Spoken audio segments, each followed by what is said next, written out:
Hi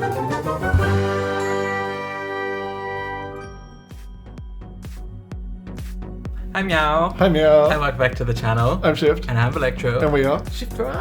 Woo! And in today's video, we're doing a Mermaid Octapus. Yes! I have wanted this for so long. Not many people know, but this is our family portrait as superheroes. I have been begging for years to make something so awesome and so detailed, and you've been like, Yeah, like I think I've done a Merpus or a Mermaid Octopus like once before, and it was like inspired by like a blood squid. Is that it? Yeah, it was like a vampire squid. That's it. With the old reddy pink octopus thing that we both remember from childhood. Like a very cartoony octopus. Yeah. And basically it was just like a person with tentacle legs, but they didn't have like the suckers or anything like that. There wasn't much detail to it. So Yes. this time around I had to go out and figure out how to do all those little details and stuff, and I was like, Yeah, so basically this is Shift. I'm Shift, this is Shift. Shift usually has legs, but I was always a little bit bothered by the fact that he lives in water and on land, but he doesn't have any swimming devices naturally on him. But he's a shapeshifter by nature. So I figured, why not make Shift an actual shape-shifting person? So when he's in the water, he's a mer creature. Yes, kind of like H2O, just add water, or my fawn princess that turns into a mermaid. Yeah. So as you might notice, it's like a bit weird looking, like it's very alien-esque, and the idea behind that was like a squid and stuff like that. We just wanted to mix different creatures, like the tentacles. We kind of later on inspire it by this weird urchin looking thing that glows rainbow colors, and it looks awesome. That is a sea slug. Sea slug, yes. Yes. Oh my god, I love those things. So the head is because when you look at a squid, everyone thinks that, you know, it's the other way around or something. Yeah, but it's usually upside down. Yeah. And there's like a Pokemon where when you evolve it, you turn your DS upside down and it evolves, but up the other way. And that's what a squid is. I'm like, that is Yes. so cool. So we figured we'd do that weird shaped squid head thing as an actual head, but still keep the octopus parts of the octopus tentacle things. And also there's only 6 tentacles on the bottom and 2 Arms to make 8. Yes. Because we're like, you know, that it's not really an octopus, it's a dectopus or something. Yeah, and like I'm pretty that. sure that's how Ursula is in The Little Mermaid as well. She's only got 6 tentacles. Yeah. Yeah. I think so, yeah, that is right. So that's a cool little thing. And then, you know, we just wanted it to be more like a deep sea kind of creature. You know how they're like finding those anglerfishes and stuff like that? They're like glow luminescence and they're just so pretty. And then just everything from the Mariana Trench. Like, as soon as it's... For me, when someone says that they found another creature in the Mariana Trench, I'm like, oh, it's the latest version of Pokemon. See, and me, I'm like, I do not like drawing sea creatures and stuff like that, because whenever we're like, people are like, let's go to the beach and stuff like that, I'm like, let's not, because I could die. Yeah, it's like, make sure there's lots of chlorine in a pool in a controlled environment. Yeah, that's me.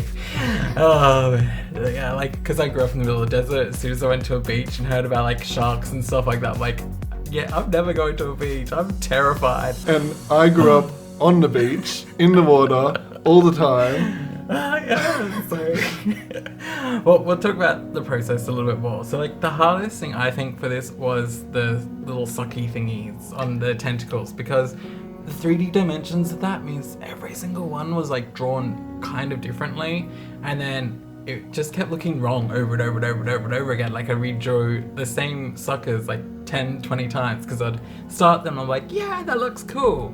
And then I'd continue drawing them, and then my technique would kind of evolve while drawing them, and I kind of figured it out as I went along, and then I'd have to go back and fix up the other ones because they looked terrible by the time I got to those ones.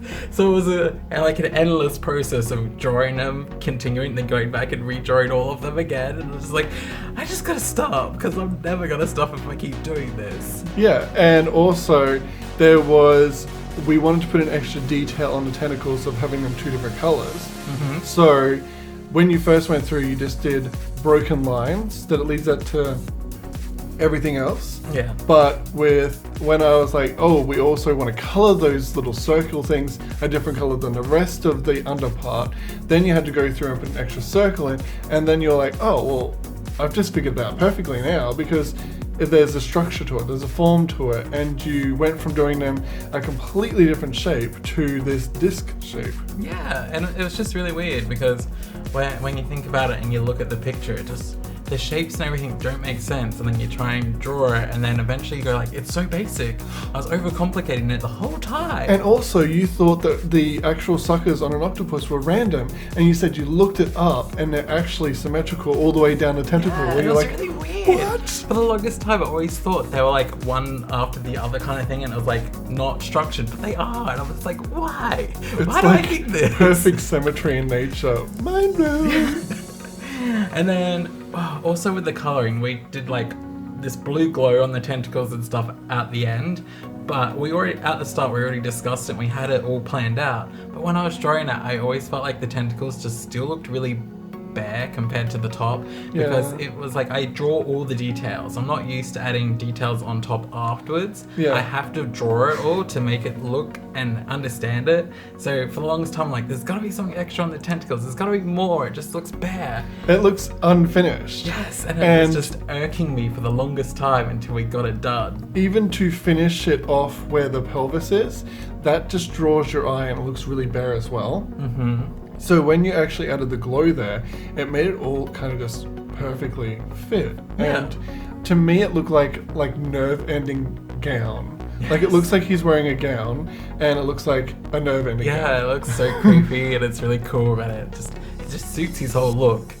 And we also were going to do it all different colors. I was going to do it Shift's colors. Shift is completely a blue alien, and he has orange hair, but I figured I wanted to shapeshift him and completely change his color scheme to his outfit, because when the first Shift came out, he was a Caucasian with 4 different colors on his outfit, and then he turned blue skin, and that went away from his outfit. So his clothes just shapeshift with him when he goes into the water. Yes. So I gave him that color scheme. I gave him the bright glow of the blue, and the blue on the original outfit was actually the less color on everything. So it's that again, and it's kind of paying homage to Shift Point 7. That's 7,600. I don't know. I've drawn him so many times now. He looks nothing like he used to. Well, guys, that is the whole video. We hope you enjoyed it, and don't forget to like and subscribe and click that bell notification button. Bye, Meow. Bye, Meow.